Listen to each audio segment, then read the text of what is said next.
Let's talk about dating as a Christian. You know, I'm so glad I don't have to date anymore. The world today feels so much more chaotic than ever. You swipe left, you swipe right, there's ghosting, situationships. It's like a battlefield out there. But I do have a lot of friends, single, searching, struggling even, and even my own kids are now in the dating market, so to speak. That means I've had some front row seats to how things have changed, and I've also gathered some wisdom, both from experience and from Scripture, that I believe can really help us navigate the time that we're living in today. So if you're a Christian and trying to figure out how to date in a way that honors God, that also protects your heart, and leads to a healthy, Christ-centered relationship, then you're in the right place.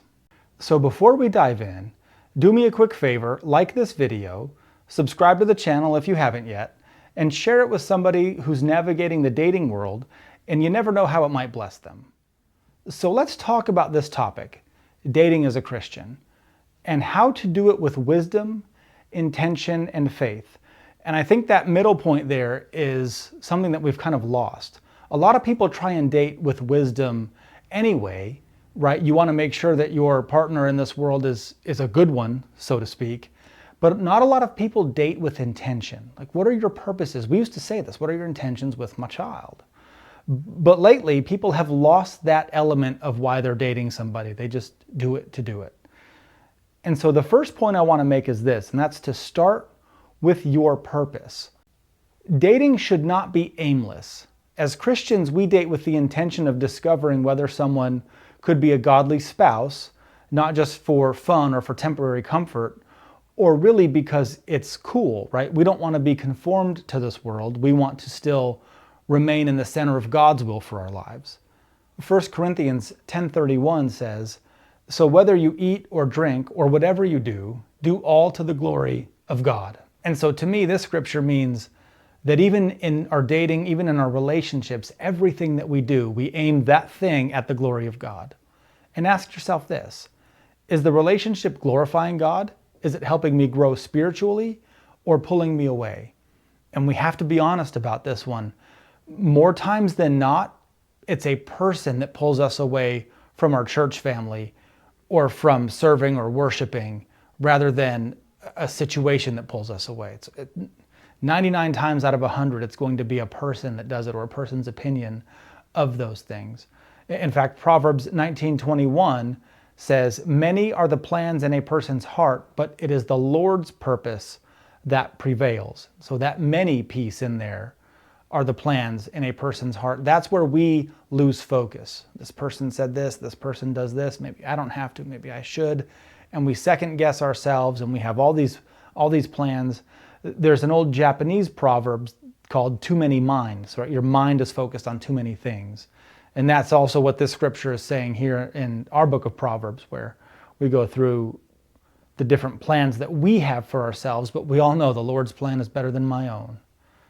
We might have had our preferences, our lists, or our timelines, but it's God's purpose that must come first, especially in our lives and in our dating lives. The odds are staggering.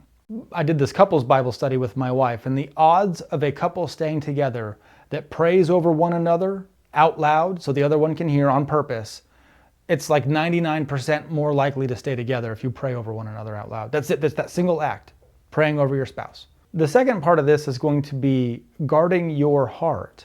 So if you're dating and you're putting yourself out there, you want to make sure that you keep your emotions at bay. Your emotions are very powerful. And in dating, it's easy to get ahead of God by attaching yourself too quickly or too deeply. And now you've yoked up with somebody else who may not be. You have to make sure that you are equally yoked with the person that you are dating, or that you can get to that point with the person that you are dating. It's not lost on me that sometimes people that start dating aren't exactly on the same level or the same walk with Christ. And that's okay, as long as your intentions are the same. And so you need to make sure that you're not dating someone who intends to pull you away. Proverbs 4:23 says, "Guard your heart above all else, for it determines the course of your life." And so your heart is the thing that will take you off course also. If God has a plan for you, your heart may have a different plan for you, and that's not going to be the one that we want to do. How many times did Jesus say, "Not my will, but thine," right? Guarding your heart doesn't mean being cold or distant either. It means setting healthy emotional, spiritual, and physical boundaries, so that way you are not compromising your faith in a new relationship. Song of Solomon, chapter 8, verse 4 says, "Daughters of Jerusalem, I charge you, do not arouse or awaken love until it so desires." This is a problem that we see today, especially in our modern society. Don't force intimacy before commitment. Let love grow in God's timing. We have gotten into these bad habits of saying, "I'm going to do things for me. I'm going to follow my heart." This is a very super modern way to look at the world. The heart wants what it wants, right? We hear all this stuff all the time in our modern pop culture, media, movies. It's really everywhere. We have a whole genre for this. We've got young adult and we've got coming of age as a genre that teaches you lessons that are almost in opposition to this one, right? Where we don't want to force the intimacy. We used to say, "Why buy the cow when you get the milk for free," right? This is kind of in that same line where some people are only out for that one thing, that sexual intimacy that normally comes with commitment. But maybe you get the commitment first, and that would be the wisdom that I would want to leave with a lot of people today. If nothing else, don't give yourself away too early. The next part is about building on the right foundation. So you're not just looking for someone who says they're a Christian, you're looking for fruit, for evidence that they walk with Jesus. How many times have you heard somebody say they're a Christian, but then you realize that maybe they don't quite know what that means, they haven't yet grown in their Christian walk, they think they became a Christian when they said a prayer at a concert but didn't do anything else after that? This happens a lot. It's not really anybody's fault. They may not know any better, but we have to test that fruit. We have to look for that fruit to demonstrate that they are in fact walking with the Spirit of Jesus, and you'll see it. 2 Corinthians 6:14 actually says, "Do not be yoked together with unbelievers. For what do righteousness and wickedness have in common? Or what fellowship can light have with darkness?" Now that's a pretty harsh scripture, and for Paul to be talking to the church of Corinth there in that letter, he meant that to them. But the point of this is that if we yoke ourselves up personally with people who are not in line with what we want to do, faith-wise, right, in line with Jesus, that can be a big problem. And I would take this a step further, and I would say, look, if somebody has a hobby or even like a character fault that is in direct opposition to what your goals are, you may want to reconsider that as well. Not just with your faith, although your faith is probably the most important thing. There are other less important, but still as impactful things in your life that you could do. Raising children, for example.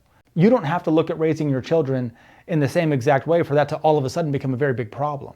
Do you homeschool or not? I mean, even something as simple as that. A lot of times in our relationships today, we get into them so fast and we judge people on social media that we never have deep conversations. I know more people right now that can't have a serious conversation because they see the world through the lens of social media. Everything is a post, and they communicate as if they are commenting on your post. And that's why a lot of people can't stand up to scrutiny when you ask them follow-up questions, because they're used to that post just going away. If you probe for that now while you're dating or getting to know somebody, you can find that layer underneath and then really find out what a person thinks. And if you have kids, you can coach this into them so that they can actually try and understand how to communicate with somebody a little bit better. And it's not about judging other people. It's about aligning your life with someone who will walk with you toward Christ, not pull you away. Matthew 7:16 says, "You will recognize them by their fruits. Are grapes gathered from thorn bushes or figs from thistle?" Now, the point Jesus was trying to make was that if someone says that they're an apple tree, they'll produce apples. If somebody says that they are a grapevine, they'll produce grapes, right? It wouldn't be the opposite. When somebody tells you they're a Christian or they say something about their life, you should be able to test that really quickly by their actions, not just their words. And so using that method, people will show you who they truly are. And this is a Mark Twain quote, but he said, "When someone shows you who they are, believe them."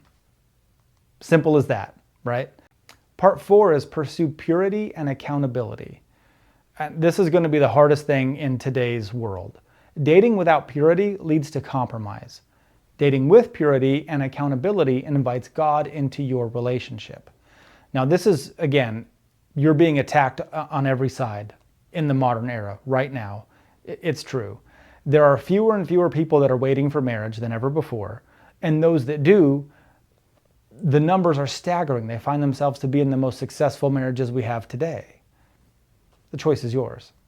1 Thessalonians 4, 3-5 says this, "For this is the will of God, your sanctification, that you abstain from sexual immorality, that each one of you know how to control his own body in holiness and honor, not in the passion of lust like the Gentiles who do not know God." And so where do you think all this stuff comes from? If you look at what Hollywood is producing, if you look at 90% of the content out there, even on this platform, it's not wholesome content. It's not designed for your own good. Some of it may be under the guise of humorous or trying to make a joke out of something. But if you think about it, what Paul is saying is that control your body and don't give in to those passions like the Gentiles do. So we would say, do what believers do and don't do what unbelievers do, if that makes more sense. Ecclesiastes 4, verse 9 and 10 says, "Two are better than one. If either of them falls down, one can help the other up." This is who you should be having in your life right now. There are plenty of mentors out there, and you can go get one also. You can find trusted friends or a church community and that you can speak to about your relationships. There are a lot of young people who don't attend church because church is boring, church is difficult. Churches are filled with people who used to be young people, and they want to help you. Trust me. You can go find them. You can go talk to them. Most of them are very interesting once you get to know them. They've been through wars. They've been in relationships. They've been exactly where you are. The unique part about where you are today, if you're in that 18 to 30 age range, is that technology has advanced to a point that it's almost unbearable. That part's true. Other than that, people are still people. I also want to encourage you to communicate clearly and honestly. I'll say that second part again, that's honestly. Dating isn't the time for pretending. It's the time for clarity. Honest conversations protect both people from wasted time and unnecessary pain. If you're always honest, you don't have to remember anything. And it's a good place to be. You can just tell people exactly who you are and how you feel. It's been said before that a problem with the liars is that their stories always change, right? Because they're trying to fabricate the lie in their brain. But if you're always honest, you never have to worry about that.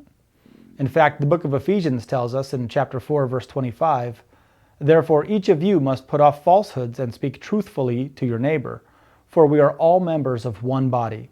Now the term neighbor in there also means fellow believer, but for the sake of what I'm saying here, this could be your spouse or your partner or someone that you might be interested in seeing. Observe their behavior, not just the things that you think you like about them in the moment. And speak the truth in love. Be honest about your values, intentions, and your boundaries.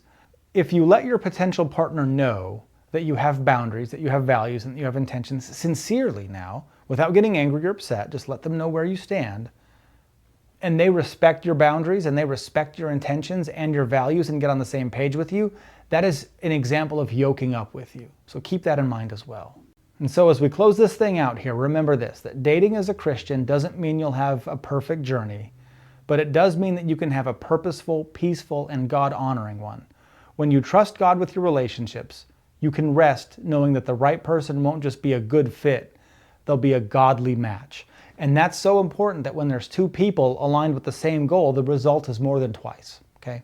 If this video encouraged you, hit that like button, subscribe, and drop a comment below sharing what stood out to you, or how we can be praying for your relationship journey. And if you know someone who's dating or wants to be dating, share this with them. Again, thank you so much for watching, and I'll see you in the next one.